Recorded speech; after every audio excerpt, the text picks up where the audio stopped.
We've had two named storms in the UK this week, and all eyes really have been on something called the jet stream, which is a band of strong winds way above our heads at the top of the atmosphere, about 30,000 feet up in the air where the planes fly around.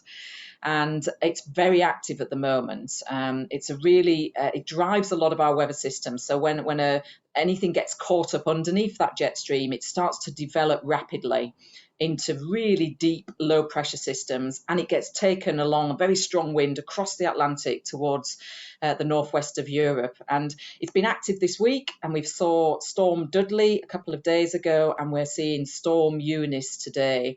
And Storm Eunice's track is a little bit further south than Dudley. So the impacts of Storm Eunice has been across the southern half of the UK. And we're seeing red warnings in place. That's the highest level warning that we issue in the UK. Means danger to life. And it's affecting some big cities across the southern half of the UK, including London.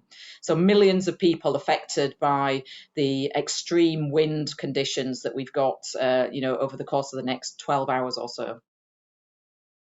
So you get a mini core, a jet core of wind at the surface where you get in excess of 100-mile-an-hour gusts of wind, quite localized, doesn't last very long. It might pass through within, maybe an hour or something like that.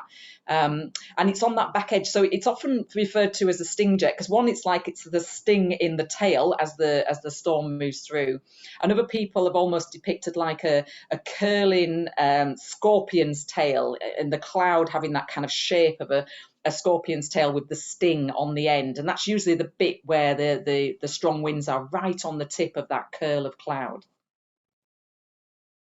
If I go back to the 87 storm, the 1987 storm, which is, goes down in history here in the UK, it was 15 years later when someone was studying that particular storm that we first heard of the sting jet. So it's a relatively new concept, and we've probably had a handful of storms develop across the UK that are classified as that kind of classic sting jet situation.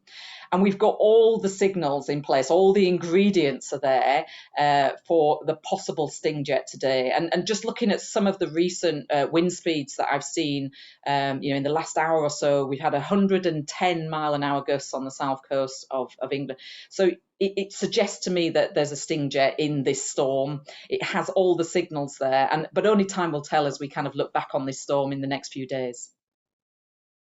Storm Eunice is one of those storms I think will go down in history. It'll be a case study for us as meteorologists, partly because of the strength of the wind. We'll be talking about this, I'm sure, for years to come. It'll be one of those storms that, goes down in history because of the impact that it's going to have over the course of the next few hours.